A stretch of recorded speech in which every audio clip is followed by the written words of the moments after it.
In this New World video, I'm going to show you everything you need to know about the empowerment cap. I'm going to show you what is the empowerment cap and how you can avoid it. To maximize your damage in New World, you should never hit empowerment cap.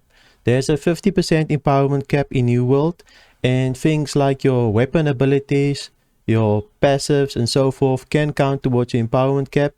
And if you hit that 50% extra damage mark, you can lose damage while you trying to build around your build. So for example, if you're maybe playing with the Great Axe, lots of the Great Axe abilities actually counts towards the empowerment cap, or should I say lots of the Great Axe passives.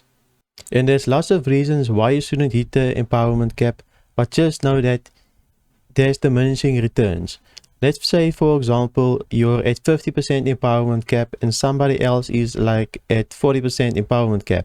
So they can spend their perks, their resources, their attributes and so forth on other abilities and perks that can maybe do more damage when they do not hit the empowerment cap. There is a way that the enemy can reduce your empowerment cap, but we'll talk about it a little bit later in this video. What actually counts towards your empowerment cap? Well, I've made a whole playlist of tests that you can go and watch where I test everything that counts towards the empowerment cap, but in general, there's weapon abilities and passives that counts towards the empowerment cap. Mixed nuts actually have a damage calculator that will show you all the empowerment caps for every weapon and so forth. But I'll just place an image here on the screen showing you all the weapons and so forth that counts towards the empowerment cap. Just know that if a new weapon actually comes out, you will have to go to Mixed Nuts damage calculator to find the new empowerment cap abilities and passives. But we can go and look at Mixed Nuts damage calculator. So let me just switch over to my screen. You can find Mixed Nuts damage calculator on the forum. I'll just place the link here on the screen, but let's go to the calculator. As you can see here, I'm currently on the greatsword, and if we switch to the great axe, you'll see that if we scroll a little bit down here, you'll see that we'll have here empower perks. So these perks will tell you all the abilities and passives that counts towards the empowerment cap. So if you're going to play with the Great Axe, for example, and you use these abilities, just calculate everything that counts towards the empowerment cap. For example, Greed, Mauler's Fury and so forth. Just count the percentages together and see if you can hit 50% on empowerment cap. So let's move on to other things that actually counts towards the empowerment cap. Honing stones counts towards the empowerment cap. As you know, you get 7% increase in damage when you pop a honing stone. So that counts towards the empowerment cap. The ring damage perk counts towards the empowerment cap, like slash damage, thrust damage and so forth. Also the Jasper gem on the weapon counts towards the empowerment cap. And of course, keenly empowered is a big one. If you use keenly empowered on your weapon, make sure you never hit the empowerment cap, since you can easily get capped when you use keenly empowered. I would recommend rather go with keenly jagged if you're thinking about using keenly empowered on a weapon. But let's say you're using a blunderbuss, for example, or an ice gauntlet and so forth, then you can use keenly empowered, since those weapons do not really cap out on empowered. Also, another thing that counts towards your empowerment cap is rune glass.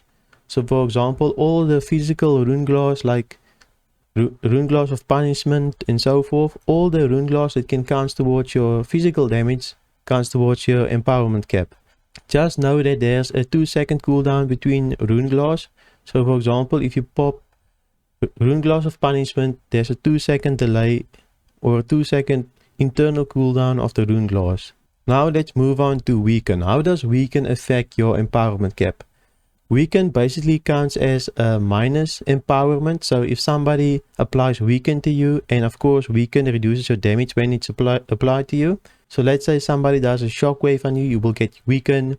If somebody does a maelstrom on you and they have the Inflibium maelstrom perk, you will get weaken. And these weaken effects basically counts as minus empowerment or reduce your empowerment. So let's say you're at 60% empowerment cap and a 10% weaken gets applied to you, you'll be at 50% empowerment. So even if you go over the empowerment cap and weaken gets applied to you, your empowerment can be reduced. Then you will no longer be at empowerment.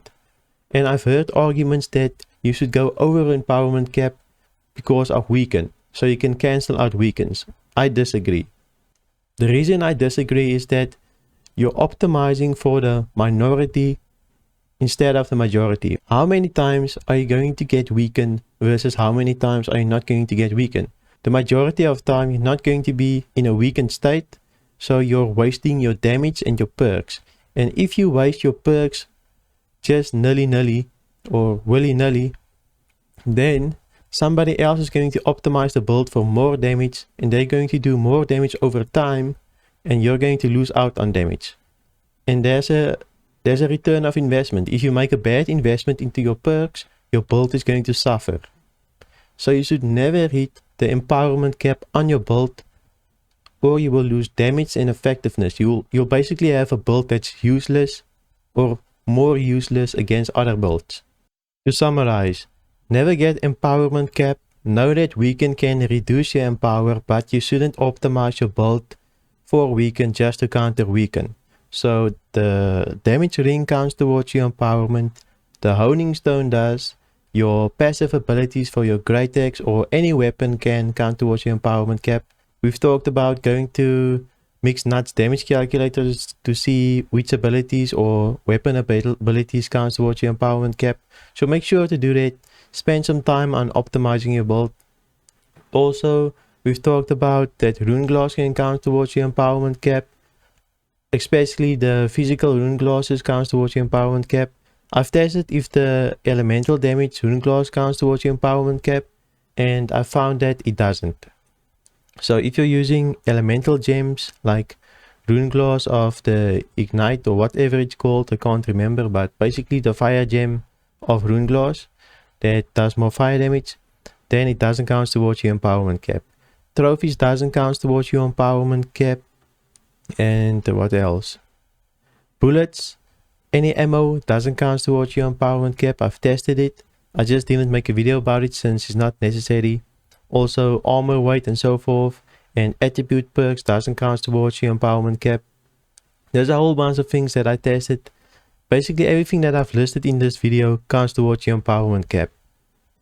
And I think the next step to optimize your build is to figure out how to optimize not just your empowerment cap, but also your fortify cap. So now that you know everything that counts towards your empowerment cap, just make sure you don't hit that cap so that your build is actually more effective than most people's builds. And also take note that if you play with somebody that has a void gauntlet or uses the leadership perk on the sword and shield, then that's also going to count towards your empowerment cap. So calculate a buffer of like 15% just so that you do not hit your empowerment cap. Go and watch this playlist if you want to see all of the tests that I've done to test empowerment.